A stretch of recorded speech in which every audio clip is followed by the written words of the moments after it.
I'm Adolph Oliver, and this is a video clip on factoring shortcuts. Actually, we've met both of these methods before when we were multiplying polynomials. You may remember the difference of two squares and the perfect square trinomial. And at that time, I mentioned to you that these guys would be most useful in unmultiplying or factoring. And here's where we see that right now.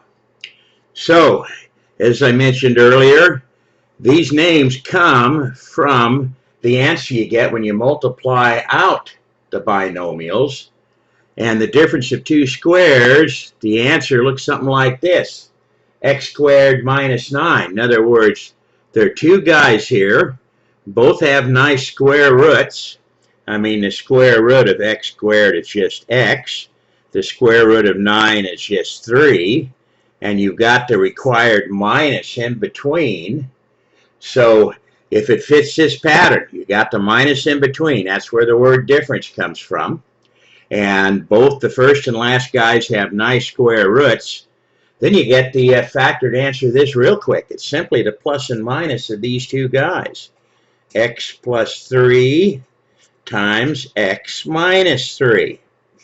Now, if you were to multiply this back out, x times x, the first, would give you x squared, plus 3 times minus 3, the last would give you negative 9.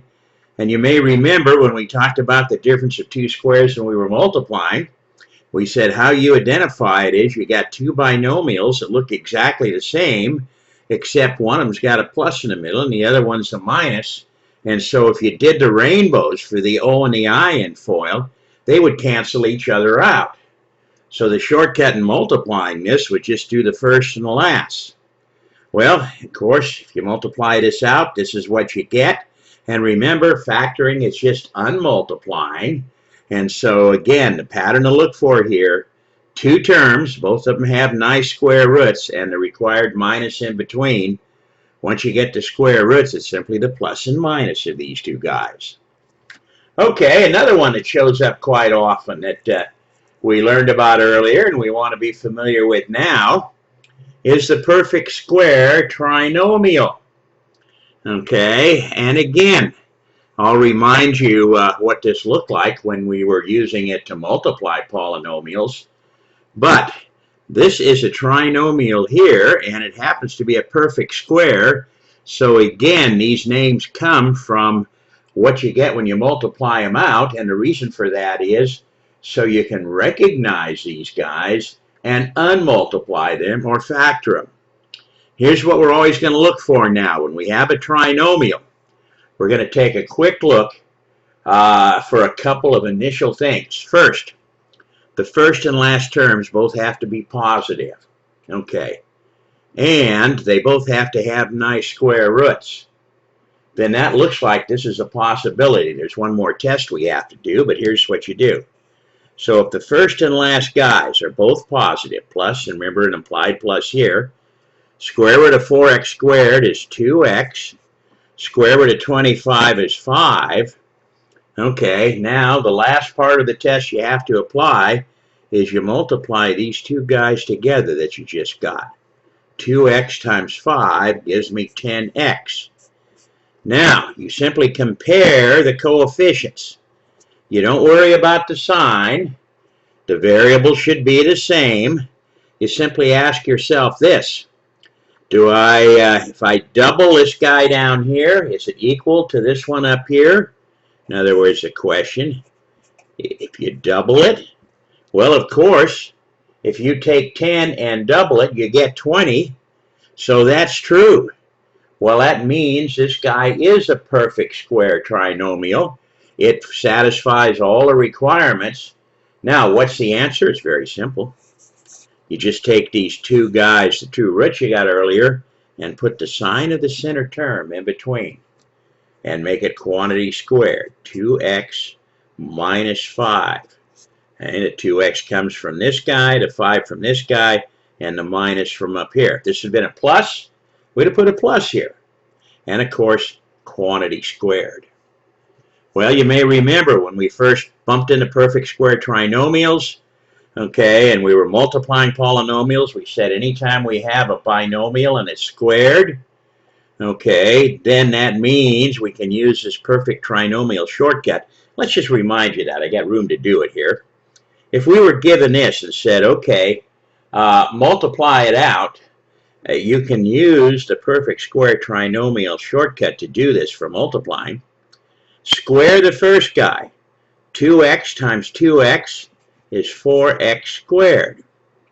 Square the last guy, including the sign. Negative 5 times negative 5 is positive 25. Now, make your one rainbow here. Okay, you only got two guys, so those are the only ones you can connect up. Multiply together the things at the end of the rainbow. 2x times negative 5, negative 10x. And now, of course, what we said before, if you'd have spread this out into two separate binomials and done FOIL, you would have had two of these rainbows with negative 10x each. Well, save yourself the trouble. Just do it right here. Get the one rainbow and double it. And when I say double it, you don't change the sign, you don't change the variable, you just double a number. So minus 20x, and of course, you go back and compare this to where we started, and you see there it is.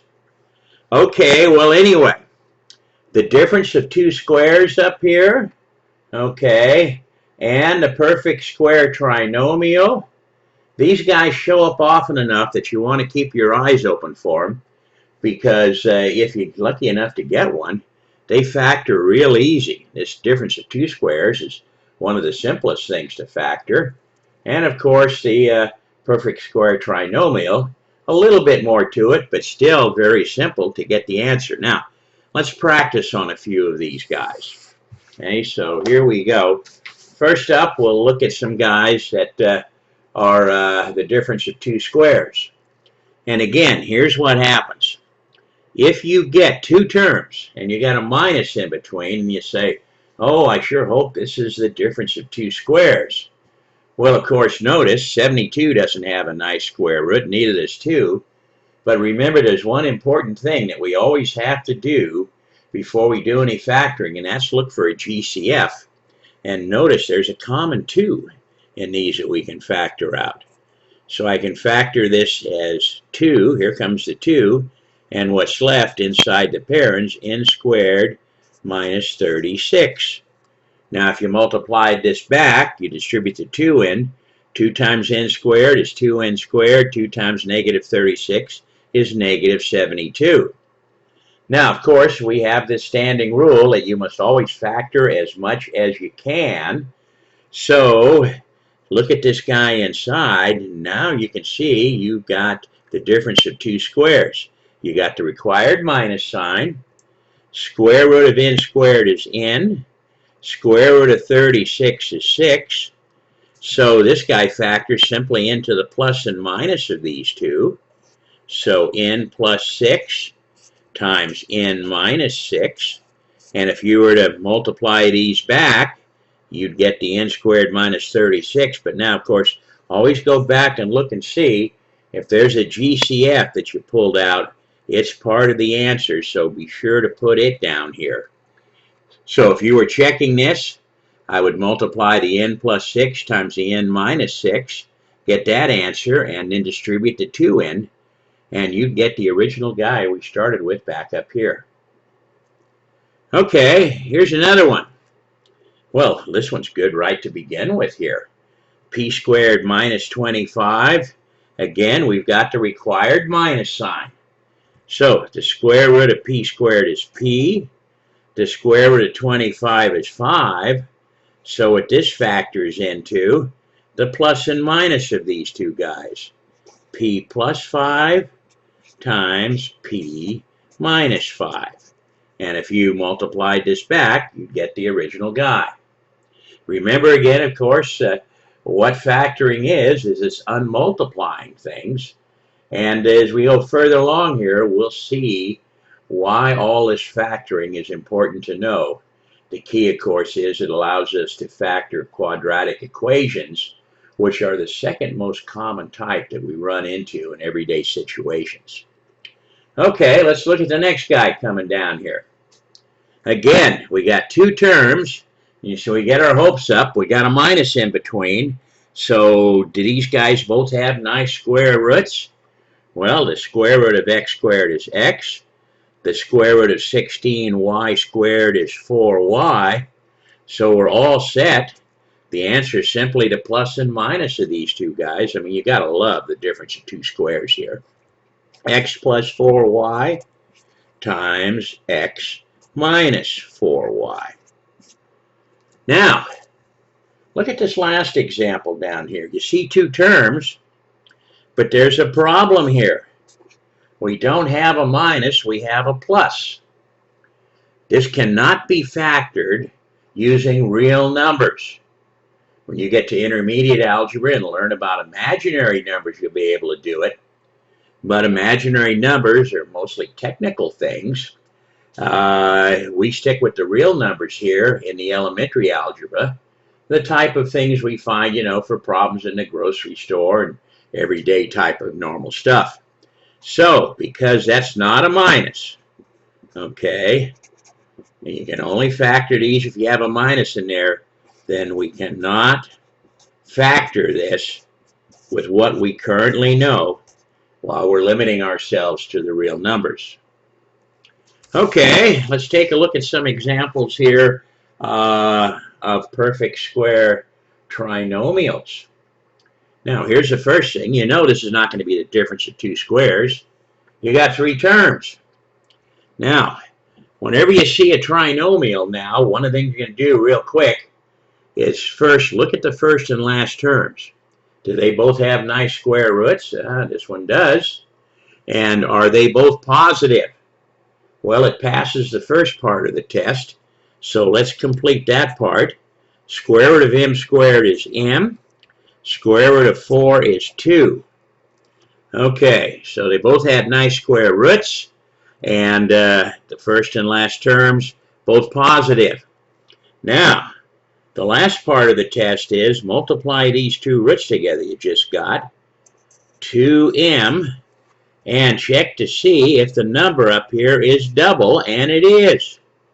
Okay, you take 2 and double it, you get 4. So you only compare the numbers, not the signs or the variable. The variable should be the same here. Now, you're looking at the answer.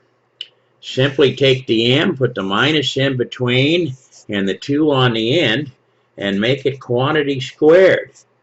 That's pretty doggone easy. The test gives you exactly what the answer is. Okay, well, sometimes the numbers get a little bit bigger, but the idea is the same here. Let's look at this next one. First and last terms are both positive. They both have nice square roots. Square root of 16 is 4. Square root of a squared is a. Over here, square root of 25 is 5. Now, we got to multiply these together and see if they match the center term when we double them. 4a times 5 is 20a.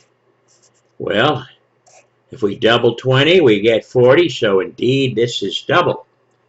Now, let me point out to you that if you doubled this and it didn't match this, let's say this happened to be 70a, double 20 would be 40. That simply means that it's not a perfect square trinomial. We might be able to factor it by other methods, but not by this shortcut. But of course, in this case, that double of 20, you got 40, it is good. So once again, take the first root, the sign up above, and quantity squared, 4a minus 5. Quantity squared, there you go. Okay, here's another one down below that's got variables on both ends, but still going to work for us. Again, take a look. First and last terms are positive. Square root of 9x squared is 3x. Square root of 4y squared is 2y. Okay, multiply these guys together. Here we go. 3x times 2y gives me 6xy. Now the variables match as they should, but what we're interested in is the coefficient double? And of course, If you take 6 and double it, you get 12. So once again, we're in business. And of course, just put the sign in between the two square roots you got and make it quantity squared. And there's your answer. If you took this guy and multiplied him back out, you'd get the original one up there. So these shortcuts are nice. They show up more often than you would expect, both the difference of two squares and the perfect square trinomial. So you always want to keep your eye open for them. Okay, now you look at this guy.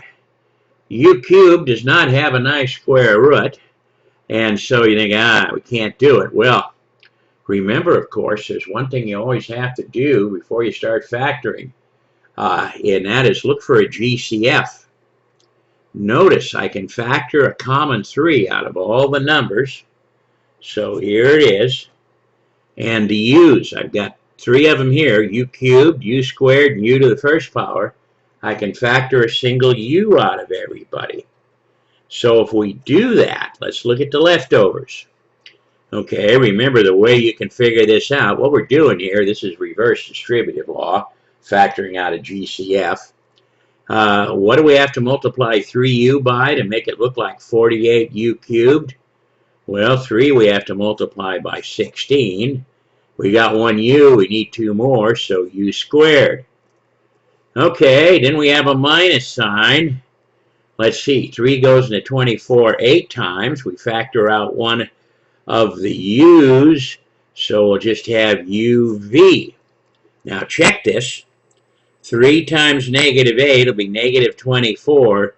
U times uv will be u squared v. So we're looking good. The last guy here, well, we're just going to factor out the 3u. And when we do that, we'll have the v squared left. So there it is. We pulled out our GCF. Now, look at what's left. It's a perfect square trinomial. So this is why we always want to factor a GCF out right up front, because it may be hiding some nice little thing like this perfect square trinomial, which is now very easy to get the answer on. Take the square root of the first guy. Remember, they're both positive now. Square root of 16u squared is 4u. Square root of v squared is just v. Okay, as always, the second part of the test, multiply these two roots together, we get 4uv. Now, the variables will match, but we have to make sure that the coefficient is double. And again, it is. So, once again, we're looking at the answer here. Just put these guys together, 4u minus v, quantity squared. Well, now, one last one to look at down here. And it looks like it'd be a perfect square trinomial. First and last guys both have nice square roots, but there's a problem. This guy's negative. This guy here is positive. Remember, they both have to be positive. So if there's a negative here, then we cannot factor it, okay, using our method of the perfect square trinomial. Doesn't mean you can't probably, you might be able to factor this by other methods. And when you get up to intermediate algebra, you're going to learn how to factor anything. But that's in your future. So at the moment, we can't do the perfect square trinomial because it fails the first test. Well, okay, those are the shortcuts. Be sure to always look for them, because when you find one, you get the answer real quick.